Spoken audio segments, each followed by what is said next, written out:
Welcome to the second of our VMworld Europe specials. In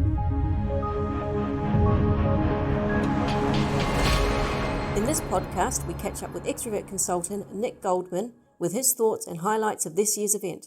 Welcome to Cloud Insiders, Nick. Hello. Firstly, how was the experience of VMworld and what were the highlights of this year's event for you? So this year's VMworld was very, very enjoyable. Attended a lot of different sessions, met quite a few new people and catch up with some old faces. So it was a good experience, and there wasn't so many announcements in this year's VMworld because the majority of those had happened earlier in the Vegas VMworld. But it was really reiterating some of the strategy, and there were some new interesting facilities. Okay, so just you've mentioned there some of the key announcements that they made at Vegas.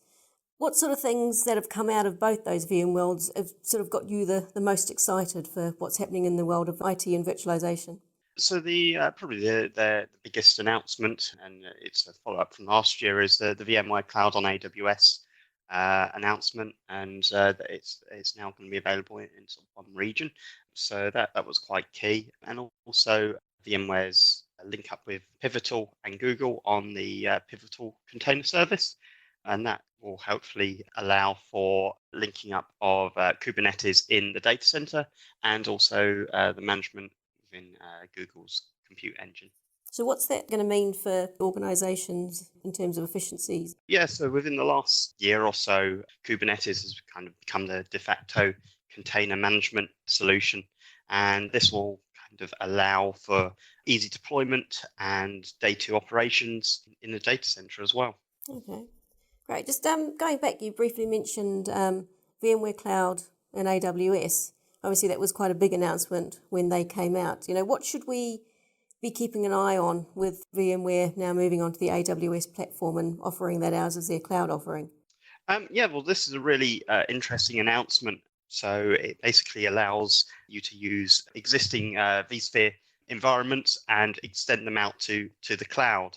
This is part of sort of VMware's now larger cloud strategy, where they're looking to do this with multiple different cloud providers. So in VMworld this year, they also showed off their relationship with IBM, and that's available in Europe, and that's available now. But also the AWS offering will allow you to use other AWS services within the same sort of environments. The things to watch out for are when this starts to expand into other availability zones and regions. So looking towards later end of this year or early next year, the London region to come on board, and that will make it a quite good offering for customers. So will that enable a lot of VMware services to now become accessible by a lot more organizations of different sizes?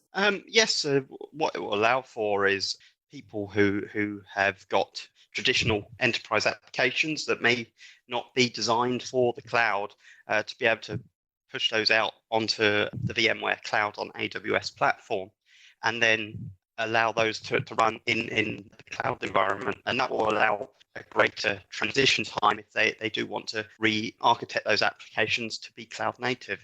Okay, so quite a few exciting things coming up as that pans out. Just moving on from there, onto sort of vSAN. You know, Yes. There's been talk about vSAN 6.6 coming out. I mean, how does that fit in with the whole VMware Cloud offerings?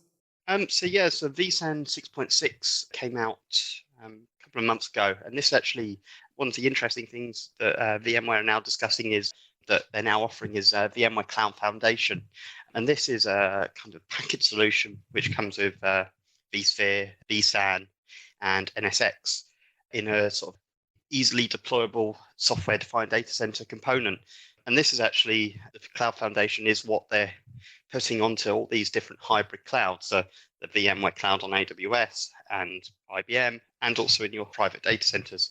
So this will allow for sort of rapid deployment of a software-defined data center. vSAN makes up a component of that.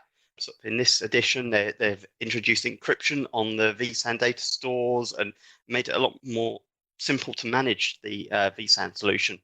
So they've been listening to customer feedback, and it should be much simpler to manage. Okay, so it just makes a comprehensive deployable package for organizations implementing SDDC. Yeah, and in addition to that, it's a tested and validated solution. So again, the day two operations, the upgrades, they're all tested, and then you can put them on a vSAN ready node, and you've got a continuously deployable and upgradable solution. I suppose the other thing that's out there is VMware open source projects.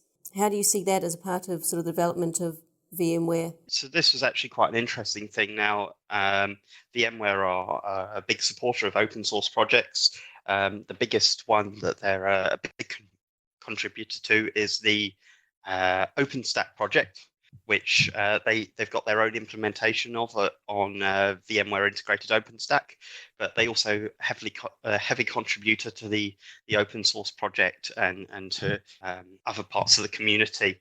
And what they've actually done with some things where it's not necessarily one of their core competencies, so they've decided we're going to open source a particular tool, let's say their Clarity UI framework. They've decided that people may be able to develop applications on that and may be able to improve it. So they'd be better off putting that into the open source community and allowing people to contribute to it.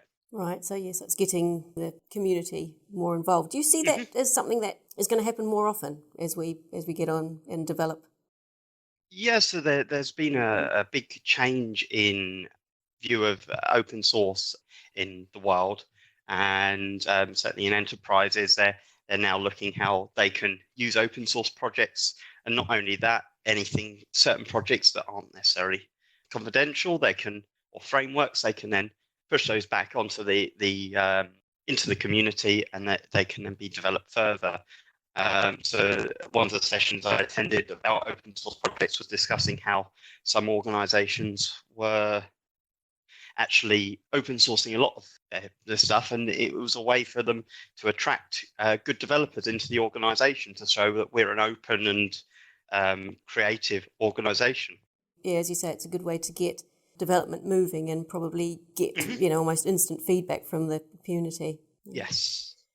We've already had a quick chat with Simon Eddy and Curtis Brown from the Xtravirt team, who also attended VMworld this year. They seemed quite excited by app defense. What's your take on that? Yeah, well, app defense is quite an innovative solution, looking at a different way of protecting security. And they're looking at model that they're proposing is that to model on a known good state. And as configuration management tools have grown in popularity over the last couple of years, like Puppet and Chef, you've got these hard-coded states. And then also looking at all the different configs and all the different executables on the server, it makes that into a known good state. This is better than trying to notice when something is necessarily a bad state. So it's a way of sort of simplifying detecting unauthorized access to servers and. So I suppose it's all about gaining that visibility. So being prepared, I suppose, for what's being prepared. And VMware are not saying this is a complete replacement for any other solutions.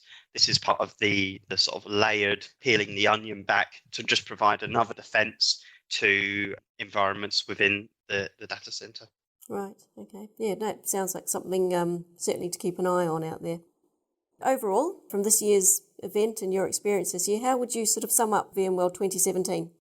Yeah, so I thought it was a very, very enjoyable event. It kind of felt last year when I attended, there was lots of different announcements, but this year it's kind of felt like they were bringing all these components together, and you could see the strategy really forming and how that's going to map out into the future. Right, so a lot of things to keep an eye on for the next sort of few months and going into the next year. Thanks for joining us, Nick. It's great to hear your feedback from the event and to get an insight into what we should be looking out for coming up in the next few months. Thanks for joining us. Thank you. Thank you for listening to this episode. Find out more and listen to additional episodes on Cloud Insiders FM. Follow us on Twitter @Cloud Insiders and subscribe on iTunes. See you soon.